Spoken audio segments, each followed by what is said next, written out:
Yeah. All right, a couple more, guys.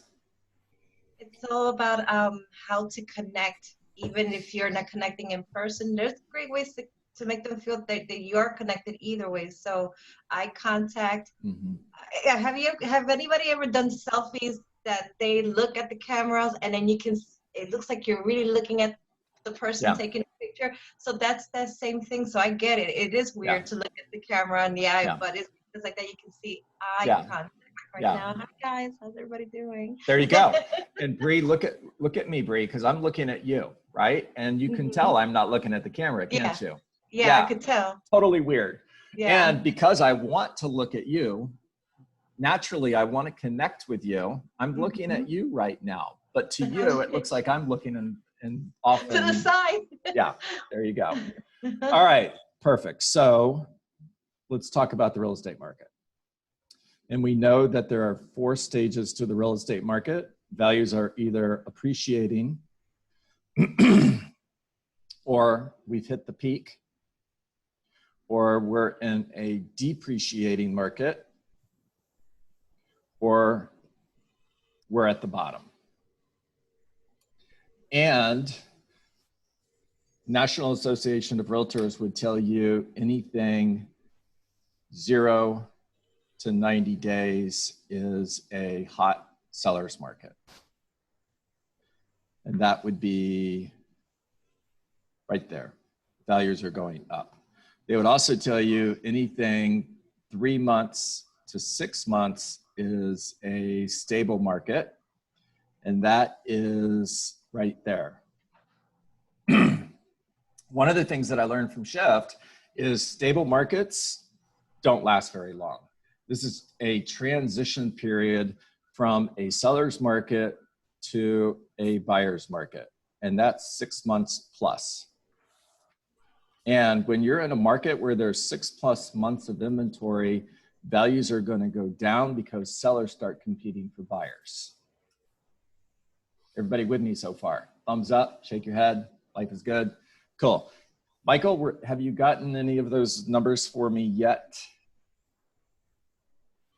You're on mute, Michael.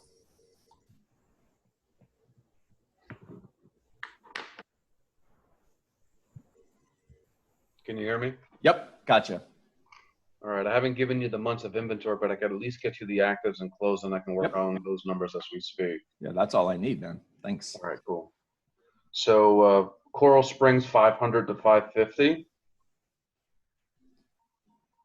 Yep. 20 actives. Okay.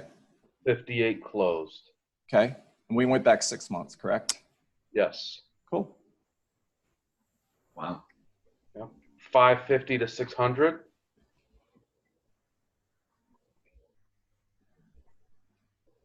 Yep. 13 actives. 26 closed. Okay. 600 to 650.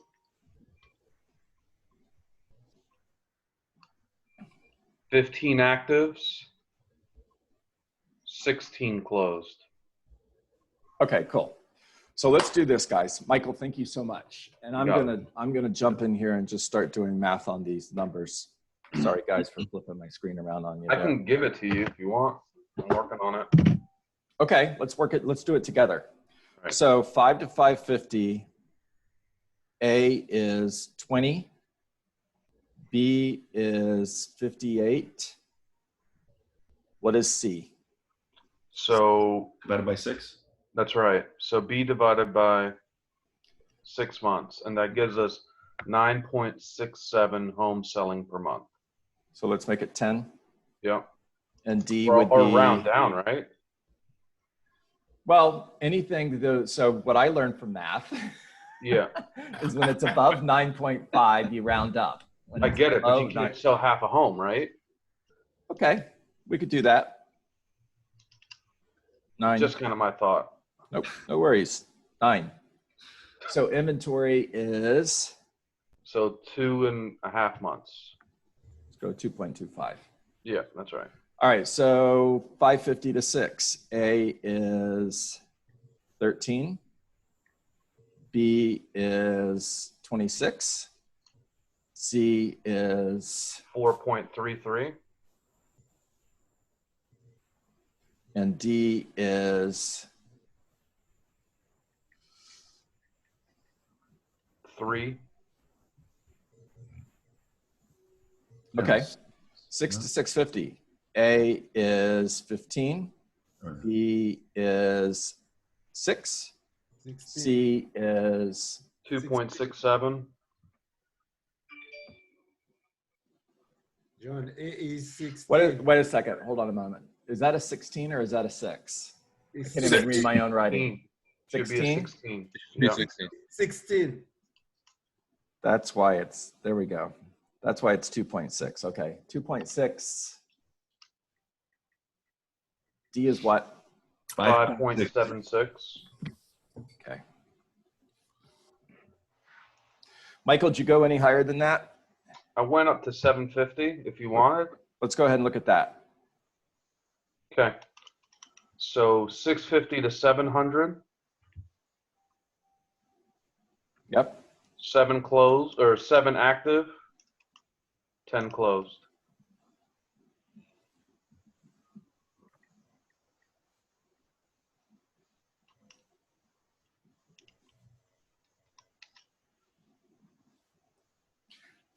Okay. 1.67. And D would be 4.19. cool. And then 7 and 750. So this is tricky because it's 0 active and 6 closed. There you So go. I don't know if we want to use that data. Nope. Nothing happening there. Yeah. All right. So, yep, go ahead. Yeah, so a week ago, I looked at also temporarily off market in the last 30 days versus 31 to 60, 61 to 90. And it was like 4 times more homes went temporarily off the market. So I'm wondering if in this time period, that's another thing we want to tell the sellers, because these figures we're looking at now may be skewed by the fact that so many more homes than normal are becoming temporarily off market. So we would expect that when this is over, the market's going to be more flooded, and this is actually a better time for a seller than when this is over, and we expect all these homes to come back on the market and more competition for buyers. Paige is extremely valuable information. Great job. 100%. Great job. Let me just show you something really quick, and I'll use 6 to 650 as my example. If inventory doubled,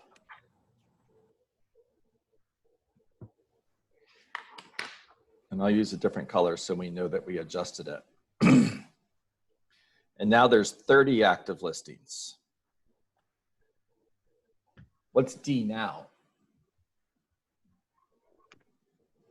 It's twice as Well, long. 30 divided by 2.6. What is it? Somebody with a calculator. 12 months? Yeah, it's 11 and a half months. I'll call it 12 if you want.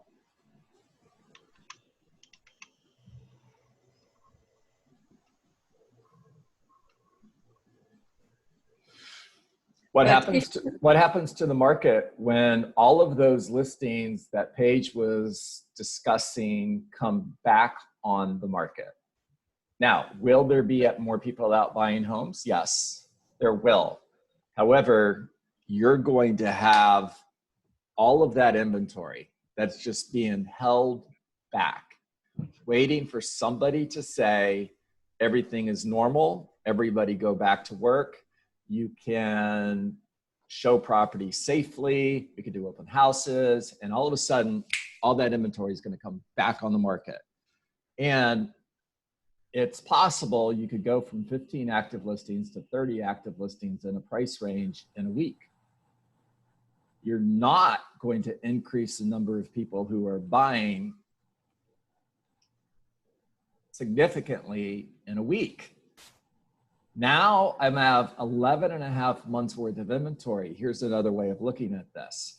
I have 30 active listings and 2.6 are selling every 30 days. And like Michael said, you can't sell a half a home. So round it down, 2. So Mr. and Mrs. Seller, you are one of 30 homes that are for sale. We're going to get our crystal ball out and we're going to look at our crystal ball. Currently, there are 15 homes for sale between 600 and 650,000. Now, 3 months from now, we're back to work. Everybody feels safe, and all of that inventory that's waiting to come on the market pops on the market, and now there's 30 active listings, and we're still selling 2 every 30 days. Now you've got to be one of 2 out of 30 to sell your home. Elsa, I think you were going to say something. I recognized your voice, right? Yes, but you answered the question because that was my reaction. We will have more buyer as well, but I agree that we won't have the same significant amount of buyer. No. I would like just also to clarify how Michael took the A and the B. The A is just for the active now for the last month, or it's any active that you are taking? It's all of the actives between 600 and 650,000, and only if you're selling a single family home, if the subject property is single family, then we're only looking at single family homes. Okay. Mm-hmm. And for the B, which is the close, is it also including the pending sale? No. So great question. And Cindy and I talked about this weekend. I don't include pendings because they're kind of a wild card, Elsa. We don't know if they're going to close, and they may end up in the closed column, but then again, they may end up back in the active column. I agree. Okay. And then I have, so are they in the active column or they are nowhere? We're not looking at pendings. They're not part of the equation. And then the problem that Michael did have to find the 700 to 750, it's a problem that I have with all the luxury market in general. Yeah, lack of inventory. No, but I cannot even compare anything because it's not has been sold like so often, you know? Yeah, you know, we talked about this, I think it was Friday, and I'm watching listening to so many speakers, attending so many classes that I forget where I hear things, honestly. And what I heard was the luxury market has never been a market where you can get a really good deal for what the price is, because with luxury, it really comes down to what a buyer is willing to spend. And when things are going well, the economy is going well, the stock market is doing well, which is a lot of your luxury buyers, the money they're using to buy is not from income, it's from their net worth, it's from their investments. And when things slow down, that market becomes extremely hard to price. Almost what you've got to do, Elsa, is you just got to keep lowering the price until you find a buyer. True, but even in a good market, those high-end property can take way longer than a regular price. So you don't want to low too fast neither, because it takes time in general, even in a good market. Yeah, so sometimes the answer is we just have to be patient. Thank you. Yes. Elsa, are you looking at properties above $1 million? Well, I have a condo that I'm listing on Wednesday for 2.4. Yeah, so obviously you'd look within the building, and then you'd look for similar buildings, maybe not even in the same city, right? And just kind of do a wider net. For this exercise, I just did Coral Springs single family homes. So for that exercise, you're going to obviously want to open up your net a bit and still look at the months of inventory for those types of properties. Maybe just on, if it's a property on the beach, then you super specify properties between 2 million to 2.5 million on the beach, condos or whatever, right? This will give you a better picture of what that market looks like. Yep. Thank you, Mike. You got it. So 2 million to 2,250,000 from Boca to Miami Beach. What's the market? Because if I'm a buyer and I'm looking to spend over $2 million and I want, this is ocean. I can put fish out there if you want me to, guys. See? Fish? Ocean. If I'm looking for a beachfront property, quit laughing at me, Wayne. If I'm looking for a beachfront property with a beautiful ocean view, and I'm going to spend over $2 million, I'm not married to Miami Beach. I may look all the way from Boca all the way to Miami Beach. Does that make sense? We spoke about that. Yes. Yeah, I know we did. Yeah. Cool. All right. Yep. All right. So let's go back to this conversation. Markets go up, they come down, they go up, they come down, and so on. And if you looked at long-term trends over time, markets go up. But what's interesting is when you get above this trend line, you start to feel pressure for a correction. And we've seen it over and over again. So markets don't always shift because of economic reasons. Sometimes they just shift because the values have gone up so much that we have gone way above that trend line. That's what happened in 2006, 7, and 8, followed by a housing crisis, followed by recession, and so on. Now, if you looked at history in order to determine what could possibly happen today, let's say this is 1998, when the market shifted and values dropped for approximately 3 years. And when that happened, the markets came down at a certain rate and they went back at the same rate, which was more or less a V market. So if that's true and we hit the bottom, remember the 4 stages of real estate market: appreciating, top, depreciating, bottom. So if the values went down to 2001 and it was a V market, it took 3 years for it to hit the bottom. It's going to take 3 years to get back to the top. So 2004, homes were worth the same price they were in 1998. Then the market shifted again in 2006. And this drop was more significant and it took longer. It was 2012 before we started seeing the values come back. And that market was definitely not a V market. It was more of an L market, followed by a slow return, ended up looking more like a U market. And what really happened in that situation is it took 6 years to get to the bottom of the market. It took another 8 years to get to the top. And depending on where you live, values are either just a little bit above what they were in 2006, or they're pretty close to the same price. Now, here's the question. If this is the market we're in now, what's going to happen next?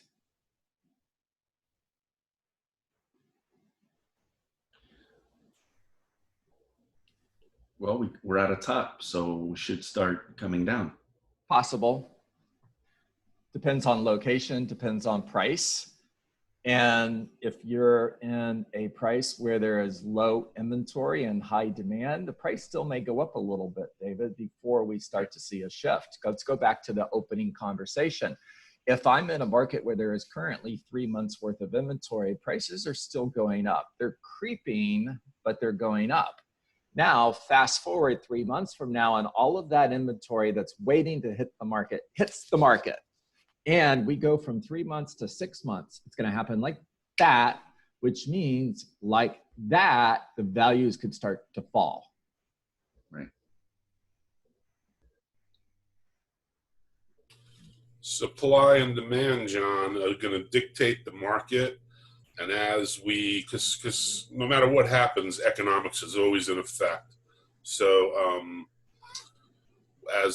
if you're right, and all those properties hit the market, we're going to get flooded. And the buyers are not going to flood it at the same time. Nope. Some might see it as an economic advantage. Prices dip, more supply than demand. And as the demand comes in, that supply chain is going to dwindle out. Prices may rise. Because you always got to remember, the position we're in today was not forced by economics. It was forced by a virus. We're forced into this situation because of something created. We don't have to get into the politics of it, but supply and demand is going to dictate what happens here. Always No, that's does. fine. Always Hey, does. John, it's Jen. It's Yeah. Jen Doak. Hi, Jen.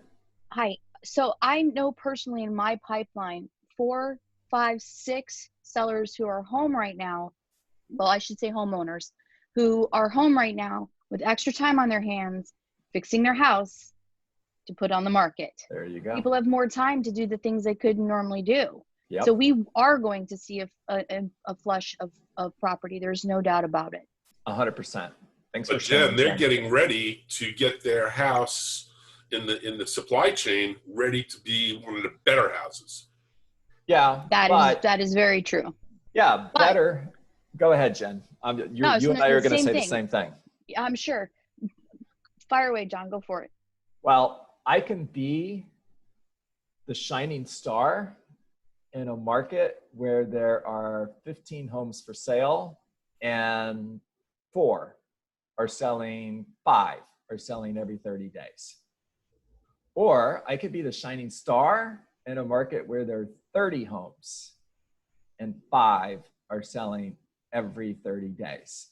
I still want to be the shining star in the market where there are 15 homes and 5 are selling every 30 days. So it doesn't matter how much time, if they're telling you, yeah, but Wayne, I'm going to use this time to get my property in tip-top shape. That way in 3 months from now, I'm going to be the nicest home on the market. Awesome. That's awesome, awesome, awesome. And you're still going to have to price it at the bottom third of your price range in order to sell it, because the market could and probably will look a lot different. And what that means is even when you prepare your home to be the nicest home on the market, more than likely 3 months from now, you're going to get less money than you are today. Now, what do you want to do? I'm going to price it correctly. And hopefully, as buyers increase, you may get multiple offers and maybe it won't be so bad.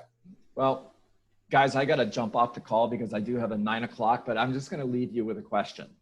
Have any of you, and Jen, I know you have because we've talked about this. Have any of you been on a listing appointment when a seller said, so this is the price that I want, and you responded with what's important to you about that, and then they tell you, well, I just spent $50,000 in updates. Cool.